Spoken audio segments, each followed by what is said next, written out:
Good evening. Special എഡിഷനിൽ ആദ്യം പ്രധാന വാർത്തകൾ. ഇറാഖിൽ കുടുങ്ങിയ 46 നഴ്സുമാർ പ്രത്യേക വിമാനത്തിൽ നെടുമ്പാശ്ശേരിയിലെത്തി. നോർക്കയുടെ പ്രത്യേക വാഹനങ്ങളിൽ നാട്ടിലേക്ക് മടങ്ങി. സുരക്ഷിതരായി തിരികെ എത്തിക്കാനായതിൽ സന്തോഷമുണ്ടെന്ന് മുഖ്യമന്ത്രി. വിമതർ തങ്ങളെ രക്ഷിക്കുകയായിരുന്നുവെന്ന് നഴ്സുമാർ. ഞങ്ങൾക്ക് വേണ്ടി പ്രാർത്ഥിച്ചു, ഞങ്ങൾ നന്ദി അറിയിക്കുന്നു.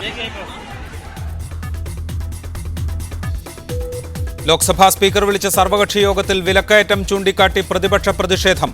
ബജറ്റ് സമ്മേളനത്തിന്റെ സമാധാനപരമായ നടത്തിപ്പിന് സഹകരിക്കണമെന്ന് സ്പീക്കർ സുമിത്ര മഹാജൻ. പ്രതിപക്ഷ നേതൃസ്ഥാനത്തിന് കോൺഗ്രസ് ആവശ്യമുന്നയിച്ചില്ല. വില നിയന്ത്രണത്തെ മറികടക്കാൻ മരുന്ന് കമ്പനികൾ കുറുക്കുവഴികൾ സ്വീകരിക്കുന്നു. രാസസംയുക്തങ്ങളിലും അളവിലും തൂക്കത്തിലും മാറ്റം വരുത്തി പുതിയ പേരിൽ മരുന്നുകൾ വിപണിയിൽ. വിറ്റഴിക്കുന്നത് പഴയ വിലയുടെ 10 മടങ്ങ് വിലയ്ക്ക്. ആഭ്യന്തര യുദ്ധം രൂക്ഷമായ ഇറാഖിൽ കുടുങ്ങിയ മലയാളി നഴ്സുമാർ നാട്ടിൽ തിരിച്ചെത്തി. ദിവസങ്ങൾ നീണ്ട ആശങ്കകൾക്കൊടുവിലാണ് 46 നഴ്സുമാരുൾപ്പെടെ 51 പേർ ഇന്ന് ഉച്ചയോടെ പ്രത്യേക വിമാനത്തിൽ നെടുമ്പാശ്ശേരി വിമാനത്താവളത്തിലെത്തിയത്. ഇറാഖിൽ നിന്ന് പുലർച്ചെ 4:30 പുറപ്പെട്ട വിമാനം നെടുമ്പാശ്ശേരിയിലെത്തിയത് ഉച്ചയ്ക്ക് 12 മണിക്കാണ്. ടെർമിനലിൽ മുഖ്യമന്ത്രി ഉമ്മൻചാണ്ടിയുടെ നേതൃത്വത്തിൽ സംസ്ഥാന സർക്കാർ ഇവരെ സ്വീകരിച്ചു. മാധ്യമപ്രവർത്തകരും പൊതുപ്രവർത്തകരും ബന്ധുക്കളും ഉൾപ്പെടെ നിരവധി പേർ വിമാനത്താവളത്തിലെത്തിയിരുന്നു. 183 പേരാണ് പ്രത്യേക വിമാനത്തിൽ ഇറാഖിൽ നിന്ന് പോന്നത്. ഇതിൽ 37 പേർ മുംബൈയിൽ ഇറങ്ങി. ഇറാഖിൽ വിമതർ ആശുപത്രിയിൽ നിന്ന് മോചിപ്പിച്ച നഴ്സുമാരുടെ വിഷയം മലയാള മാധ്യമങ്ങൾ കൈകാര്യം ചെയ്ത രീതിയിൽ സോഷ്യൽ മീഡിയയിൽ വ്യാപക വിമർശനം. വിമതരുടെ നഴ്സുമാരോടുള്ള പെരുമാറ്റത്തെ മുൻവിധിയോടെ കണ്ടു എന്ന് തുടങ്ങി നഴ്സുമാർ നെടുമ്പാശ്ശേരിയിലെത്തിയപ്പോഴുണ്ടായ ദൃശ്യമാധ്യമങ്ങളുടെ പെരുമാറ്റം വരെ വിമർശവിധേയമാകുന്നു സോഷ്യൽ മീഡിയകളിൽ. നഴ്സുമാരെയും വഹിച്ചുള്ള പ്രത്യേക വിമാനം കാത്തുനിന്ന മാധ്യമങ്ങളുടെ ബ്രേക്കിംഗ് ന്യൂസാണ് ഏറ്റവും അധികം വിമർശന വിധേയമായത്. പ്രത്യേക വിമാനം ലാൻഡ് ചെയ്യുന്നതിന്റെ ആദ്യ ദൃശ്യങ്ങൾ തങ്ങൾക്ക് എന്നുപോലും ചില ചാനലുകൾ ബ്രേക്കിംഗ് ന്യൂസ് കൊടുത്തു. വിമത സൈന്യത്തിന്റെ പെരുമാറ്റം, വിമതരാണോ ആശുപത്രി കെട്ടിടം ബോംബിട്ട് തകർത്തത് തുടങ്ങിയ ചോദ്യങ്ങളിലെ മുൻവിധി എന്നിവയെല്ലാം വിമർശന വിധേയമായി. വന്നിറങ്ങിയ നഴ്സുമാർ വിസ എടുത്തിട്ടില്ലെന്ന് വരെ ചില മാധ്യമങ്ങൾ റിപ്പോർട്ട് ചെയ്തുവെന്നും സോഷ്യൽ മീഡിയ കുറ്റപ്പെടുത്തുന്നു. അതേസമയം മാധ്യമങ്ങളുടെ നിതാന്ത ജാഗ്രത കൊണ്ടാണ് നഴ്സുമാർക്ക് ഇപ്പോഴെങ്കിലും നാട്ടിലെത്താൻ സാധിച്ചതെന്ന മറുവശവും സോഷ്യൽ മീഡിയ ചൂണ്ടിക്കാട്ടുന്നുണ്ട്. 39 ഉത്തരേന്ത്യക്കാരായ തൊഴിലാളികൾ ഇപ്പോഴും ഇറാഖിൽ തടവിൽ കഴിയുന്ന കാര്യവും ചൂണ്ടിക്കാട്ടുന്നു. മാധ്യമങ്ങളുടെ സമയോചിതമായ ഇടപെടലാണ് കേന്ദ്ര സംസ്ഥാന സർക്കാരുകളെ കൊണ്ട് നടപടിയെടുപ്പിച്ചതെന്ന് ചിലർ ചൂണ്ടിക്കാട്ടുന്നുണ്ട്. News desk media 1. മുതിർന്ന മാധ്യമപ്രവർത്തകനും സാമൂഹ്യ നിരീക്ഷകനുമായ BRP ഭാസ്കർ, ഇറാഖിൽ നിന്ന് മടങ്ങിയെത്തിയ നഴ്സ് TS ശാലിനി എന്നിവർ നമുക്കൊപ്പം ചേരും. ഒപ്പം മാധ്യമ നിരീക്ഷകൻ KJ ജേക്കബിനെയും പ്രതീക്ഷിക്കുന്നു. അതിനു മുൻപ് അതിഥികളിലേക്ക് പോകുന്നതിന് മുമ്പ് ഞങ്ങളുടെ പ്രതിനിധി PP സന്ധ്യയുണ്ട് കൊച്ചിയിൽ നിന്ന്. സന്ധ്യയാണ് ഇന്ന് രാവിലെ ഇറാഖിൽ നിന്ന് മടങ്ങിയെത്തിയ നഴ്സുമാർ നെടുമ്പാശ്ശേരിയിലെത്തുമ്പോൾ അവിടെ നിന്ന് മീഡിയ 1 വേണ്ടി റിപ്പോർട്ട് ചെയ്തിരുന്നത്. സന്ധ്യ, റിപ്പോർട്ടിംഗ് എൻഡിൽ നിൽക്കുമ്പോൾ ഇന്ന് അനുഭവിച്ച പ്രയാസങ്ങൾ യഥാർത്ഥത്തിൽ എന്തൊക്കെയായിരുന്നു അവിടെ നടന്നത് എന്നൊന്ന് വിശദീകരിക്കാം. രാജീവ്, ഇന്ന് വളരെ രസകരമായ സംഭവങ്ങളാണ് നെടുമ്പാശ്ശേരി വിമാനത്താവളത്തിൽ നടന്നത്. പ്രത്യേകിച്ച് വാർത്ത ആദ്യം കൃത്യമായി ആളുകളിലേക്ക് എത്തിക്കുക എന്നതിനേക്കാൾ ഉപരി വാർത്ത എനിക്കാദ്യം എന്ന മട്ടിൽ വാർത്തയെ കൊത്തിപ്പറിക്കുന്ന കാഴ്ചയായിരുന്നു വിമാനത്താവളത്തിൽ കണ്ടത്. ഇപ്പോൾ സാമൂഹ്യ മാധ്യമങ്ങളിൽ തന്നെ വിമർശനം ഉയർന്നതുപോലെ വിമാനം ആദ്യം എത്തുന്ന ദൃശ്യങ്ങൾ ഞങ്ങൾക്ക് എന്ന് ഒരു ചാനൽ റിപ്പോർട്ട് ചെയ്യുമ്പോൾ മറ്റൊരു ചാനൽ പുറത്തേക്ക് വരുന്ന ഇറാഖിൽ നിന്ന് വരുന്ന നഴ്സുമാരുടെ പ്രതികരണം എടുക്കാൻ വേണ്ടി മതിൽ ചാടി പുറത്തേക്ക് കടന്ന് അവരുടെ പ്രതികരണത്തിനായി ശ്രമിക്കുന്നു. ഇതിനോടനുബന്ധിച്ച് വലിയ തിരക്കും അവിടെ ഉണ്ടായിരുന്നതാണ്.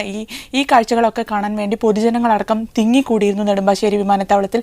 ഇത്തരത്തിൽ വളരെ രസകരമായ കാഴ്ചകളായിരുന്നു നെടുമ്പാശ്ശേരിയിൽ ഉണ്ടായിരുന്നത്. പ്രത്യേകിച്ച് ഇത് റിപ്പോർട്ട് ചെയ്യുക എന്നുള്ളത് വലിയ വെല്ലുവിളിയായി മാറുന്ന ഒരു സ്ഥിതിയും ഉണ്ടായിരുന്നു.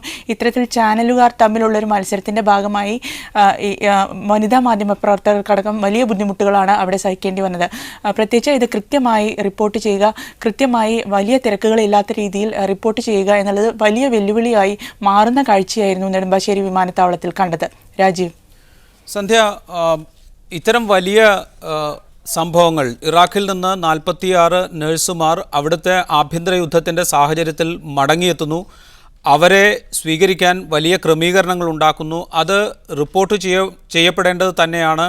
അത് അതിൻ്റെ ഗൗരവത്തോടു കൂടി തന്നെ റിപ്പോർട്ട് ചെയ്യപ്പെടുകയും വേണം.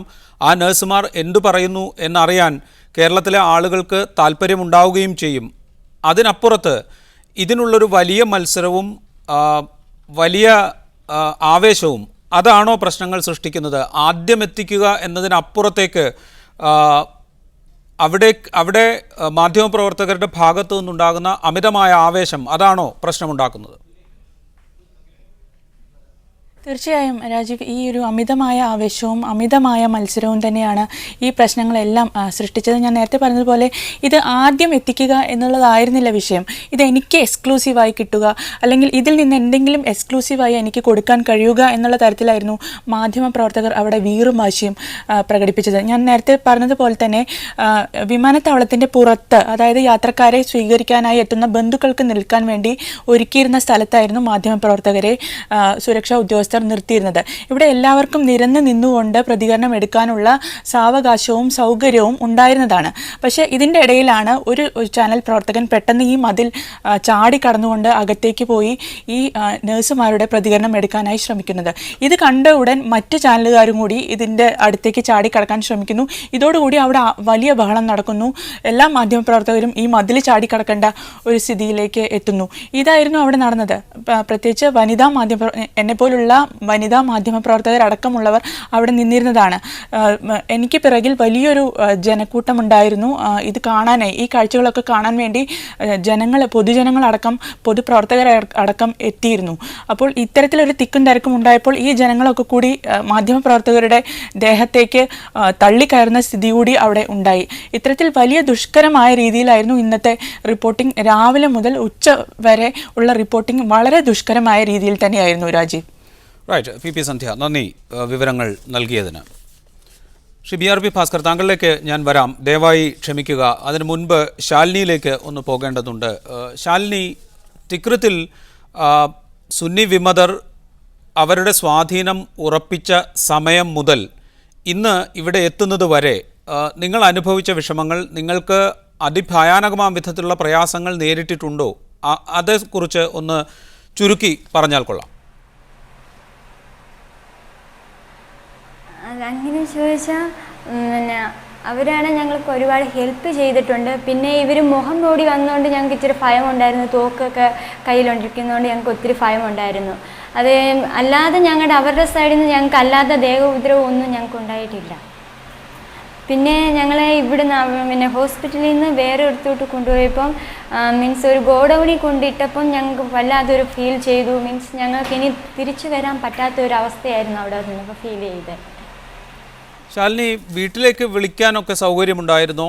വീട്ടിലേക്ക് വിളിച്ചപ്പോൾ വലിയ ആശങ്കയുണ്ട്, ജീവന് ഭീഷണിയുണ്ട് എന്ന തരത്തിലൊക്കെ വിവരങ്ങൾ കൈമാറിയിരുന്നു. അത് വീട്ടിലേക്ക് വിളിക്കുന്നതിനൊന്നും കുഴപ്പമില്ല. പക്ഷേ അവരൊരു പെർമിഷൻ തന്നായിരുന്നു. വീട്ടിലോട്ട് മാത്രമേ വിളിക്കാവൂ, അച്ഛനെയും അമ്മയും മാത്രമേ വിളിക്കാവൂ, വേറെ ആരെയും വിളിക്കില്ലെന്ന് ഞങ്ങൾക്ക് അവരൊരു ഇത് തന്നായിരുന്നു. ആ സമയത്തിനുള്ളിൽ ഞങ്ങൾ വീട്ടിൽ വിളിച്ച് ഈ കാര്യങ്ങളൊക്കെ പറഞ്ഞായിരുന്നു. ഇങ്ങനെ ഇതുപോലെ ഞങ്ങൾ ഇവിടെ വന്നിട്ടുണ്ട്, ഭയങ്കര ബുദ്ധിമുട്ടാണ്, ഇവിടെ ഓൾറെഡി ഗോഡൗൺ പോലെയാണ്, വെളിച്ചം അധികമില്ല, അങ്ങനെ കുറേ കാര്യങ്ങളൊക്കെ പറഞ്ഞു. ശാലിനി, അതിനപ്പുറത്ത് ഈ സുന്നി വിമതരുടെ ഭാഗത്തു നിന്ന് വലിയ തോതിലുള്ള അക്രമങ്ങൾ ഉണ്ടാകുന്നുണ്ട്, അല്ലെങ്കിൽ അവിടെ ബോംബ് ഇട്ടിരിക്കുന്നു, വലിയ ഭീതിയിലാണ്, ഇത്തരം വാർത്തകളാണ് കേരളത്തിൽ പ്രചരിച്ചിരുന്നത്. അങ്ങനെ വാർത്ത പ്രചരിക്കാൻ പാകത്തിൽ എന്തെങ്കിലും വിവരങ്ങൾ നിങ്ങളുടെ ഭാഗത്തു നിന്ന് കേരളത്തിലേക്ക്, നിങ്ങളുടെ രക്ഷിതാക്കളിലേക്ക് കൈമാറിയിരുന്നു? അത് ഞങ്ങൾ പറഞ്ഞിട്ടുണ്ടായിരുന്നു വീട്ടിൽ. ഇതുപോലെ ഞങ്ങളുടെ ഹോസ്പിറ്റലിൻ്റെ അടുത്ത് തന്നെ ബോംബ് ഇട്ടിട്ടുണ്ട്. ഞങ്ങളുടെ മോർച്ചറിയിലും അതുപോലെ എമർജൻസി എവിടെ അവർ ബോംബ് ഇട്ടിട്ടുണ്ടായിരുന്നു. പിന്നെ എന്താ പറയുക, ഞങ്ങൾ ഹോസ്പിറ്റലിൽ നിന്ന് ഞങ്ങളെ ടെററിസ്റ്റ് വേറൊരു ഇതിലോട്ട് ഷിഫ്റ്റ് ചെയ്യുന്ന ടൈമിൽ അവരുടെ സൈഡിൽ നിന്ന് തന്നെ ഞങ്ങളെ പേടിപ്പിക്കാൻ വേണ്ടി അവർ തന്നെ ഗൺഷൂട്ട് ചെയ്തായിരുന്നു. ഗൺഷൂട്ട് ചെയ്ത് ഞങ്ങളുടെ ഹോസ്പിറ്റലിൻ്റെ ചില്ലെല്ലാം പൊട്ടി, ചില്ലെല്ലാം ഞങ്ങളുടെ ദേഹത്തുകൊണ്ട് ഞങ്ങൾക്ക് കുറച്ച് പേർക്കൊക്കെ പരിക്കും പറ്റിയിട്ടുണ്ടായിരുന്നു. ശാലിനി, തിക്രിത്തിൽ നിന്ന് നിങ്ങളെ ആശുപത്രിയിൽ നിന്ന് ബലം പ്രയോഗിച്ച് കൂട്ടിക്കൊണ്ടു പോകുമ്പോൾ നിങ്ങളെ തട്ടിക്കൊണ്ടുപോവുകയാണ് എന്നാണോ, നിങ്ങളെ ബന്ദികളാക്കുകയാണ് എന്നാണോ, അതോ നിങ്ങളെ സുരക്ഷിതമായ സ്ഥലത്തേക്ക് മാറ്റാൻ വേണ്ടി കൊണ്ടുപോവുകയാണ് എന്നാണോ അവർ പറഞ്ഞത്? എന്ത് വിവരങ്ങളാണ് നിങ്ങൾ ആ സമയത്ത് വീടുകളിൽ അറിയിച്ചത്? ഞങ്ങൾ വീടുകളെ അറിയിച്ച് അവർ ഞങ്ങളോട് പറഞ്ഞ് ഈ ഹോസ്പിറ്റലിൽ ബോംബിടും, നിങ്ങൾ 10 നിമിഷത്തിനുള്ളിൽ ഇവിടുന്ന് പോകണം, നിങ്ങളെ സുരക്ഷിതമായ ഒരു സ്ഥലത്തേക്കാണ് ഞങ്ങൾ കൊണ്ടുപോകുന്നത്, ഞങ്ങൾ നിങ്ങളെ ഒന്നും ഉപദ്രവിക്കുകയില്ല, നിങ്ങളും ഞങ്ങളുമായിട്ട് യാതൊരു പ്രശ്നവുമില്ലെന്നാണ് അവർ പറഞ്ഞത്. അങ്ങനെയാണ് ഞങ്ങൾ വീട്ടുകളിൽ പറഞ്ഞേക്കുന്നത്. അങ്ങനെയാണ് അവർ ഞങ്ങൾക്കൊരു വാക്കും തന്നേക്കുന്നത്. ഞങ്ങൾ പ്രോമിസ് ചെയ്യുന്നു, നിങ്ങളുടെ ദേഹത്ത് ഞങ്ങൾ ഒരു ദേഹോപദ്രവം ഒന്നും ചെയ്യത്തില്ലെന്ന് അവർ ഇതായിട്ട് ഞങ്ങളടുത്ത് പറഞ്ഞായിരുന്നു. റൈറ്റ്, ശാലിനി മടങ്ങിയെത്താം. BRP ഭാസ്കറിലേക്ക്. ശ്രീ BRP ഭാസ്കർ, ഇവിടെ ഇറാഖിൽ നിന്ന് മടങ്ങിയെത്തിയ ശാലിനി പറഞ്ഞ വിവരങ്ങൾ നമ്മളുടെ മുന്നിലുണ്ട്. അവർ വീട്ടിലേക്ക് പറഞ്ഞ കാര്യങ്ങളെക്കുറിച്ച് വരെ വിശദമായി പരാമർശിക്കുകയുണ്ടായി. അതിനുശേഷവും നമ്മുടെ മാധ്യമങ്ങളിൽ വന്നിരുന്നത് ഇവരെ തട്ടിക്കൊണ്ടുപോയി എന്ന വാർത്തയാണ്. അഭ്യൂഹങ്ങൾ ഉണ്ടായിട്ടുണ്ടാകാം. ആ അഭ്യൂഹങ്ങളുടെ പുറകെ പോകൽ മാത്രമാണോ മാധ്യമങ്ങളിൽ നടന്നത്? അതിനപ്പുറത്ത് സംഘർഷാവസ്ഥ നിലനിൽക്കുന്നു എന്ന ഒരു സ്ഥിതി ജനിപ്പിക്കുകയും അതിൻ്റെ നാടകീയത ഒരു ആഘോഷമാക്കി മാറ്റി വിപണനത്തിന് ശ്രമിക്കുകയും ചെയ്തിട്ടുണ്ടോ മാധ്യമങ്ങൾ? ഇന്ന് നടന്നത് യഥാർത്ഥത്തിൽ ഒരു 2-3 ആഴ്ചയായിട്ട് നടക്കുന്ന ഒരു പ്രക്രിയയുടെ അന്തിമ രൂപമാണ്. അത് ഈ തിക്രത്തിലെ സംഭവത്തെക്കുറിച്ച് വിവരം കിട്ടി. അതിന് പുറമെ ഇവിടെ നിന്ന് അവരുമായി ബന്ധപ്പെടുവാനുള്ള സാധ്യതയും ഉണ്ടായി. അപ്പോൾ അന്ന് തൊട്ടേ ചാനലുകൾ അവരെ വിളിക്കുകയും അവർ നൽകുന്ന വിവരങ്ങളൊക്കെ കൊടുക്കുകയും ചെയ്യുന്നുണ്ടായിരുന്നു. ഇതിൻ്റെയൊക്കെ ഫലമായിട്ട് ഒരു നല്ല കാര്യം നടന്നിട്ടുണ്ട്. അതായത് ഇപ്പോൾ രാജ്യത്തിന്റെ പല ഭാഗത്തു നിന്നുള്ള ആളുകൾ അവിടെ കുടുങ്ങിക്കിടപ്പുണ്ട്. അതിൽ നമ്മുടെ കുട്ടികളെ കൊണ്ടുവരുന്നതിന് മുമ്പ് കുറച്ച് ആളുകളെ വലിയ പ്രശ്നങ്ങളില്ലാത്ത സ്ഥലത്തു നിന്ന് കൊണ്ടുവരാൻ കഴിഞ്ഞിരുന്നു സർക്കാരിന്. ഇനിയും അവിടെ നിന്ന് കൊണ്ടുവരാൻ ധാരാളം ആളുകൾ ബാക്കിയുണ്ട്. നമ്മുടെ നഴ്സുമാരെ സംബന്ധിച്ചിടത്തോളം ഉണ്ടായിരുന്ന പ്രധാന പ്രശ്നം അവിടെ നിന്ന് അവരെ ഒരു സുരക്ഷിത സ്ഥലത്തിലേക്ക് മാറ്റാനുള്ള പ്രയാസമാണ്. കാരണം അവിടെ ഈ സുന്നി സംഘങ്ങൾ ആ സ്ഥലം പിടിച്ചടക്കിയതിന് ശേഷം സർക്കാരിന് അവിടെ യാതൊരു നിയന്ത്രണവുമില്ല. അപ്പോൾ സർക്കാർ മുഖേനയാണ് സാധാരണഗതിയിൽ നമ്മുടെ സർക്കാരും പ്രവർത്തിക്കേണ്ടത്. അപ്പോൾ അവർ വിചാരിച്ചിരുന്നാൽ സഹായിക്കാൻ കഴിയാത്ത ഒരവസ്ഥ. എങ്ങനെയാണ് അതിനെ മറികടന്നതെന്നുള്ളതൊക്കെ ഇപ്പോൾ നമുക്ക് കുറേയൊക്കെ മനസ്സിലാക്കാൻ കഴിയുന്നുണ്ട്. ഈ സുന്നി സംഘങ്ങളെ സ്വാധീനിക്കുവാൻ കഴിയുന്ന മറ്റ് രാജ്യങ്ങളെ ആശ്രയിച്ചു. അപ്പോൾ അങ്ങനെയൊക്കെയാണ് ഇത് ചെയ്യുന്നത്. അതും അത്ര വളരെ ലളിതം. ഇപ്പോൾ ഇതിനു മുമ്പ് നമുക്കൊരു അനുഭവമുണ്ട്. ഇപ്പോൾ കുവൈറ്റിലെ ഇറാഖ് യുദ്ധ സമയത്ത് അനുഭവമുണ്ട്. പക്ഷെ അവിടെയൊക്കെ നേരെയാണ് ഒരു ഭാഗത്ത് ഒരു ഗവൺമെന്റും മറുഭാഗത്ത് വേറൊരു ഗവൺമെന്റും തമ്മിലുള്ള ഒരു യുദ്ധമാണ്. ഇവിടെ ഇറാഖിൽ ഇപ്പോൾ നടക്കുന്നത് അങ്ങനെയല്ല. പല സംഘടനകൾ അവിടെ പല സ്ഥലങ്ങളിലായിട്ട് ആധിപത്യം സ്ഥാപിച്ചിരിക്കുന്നു.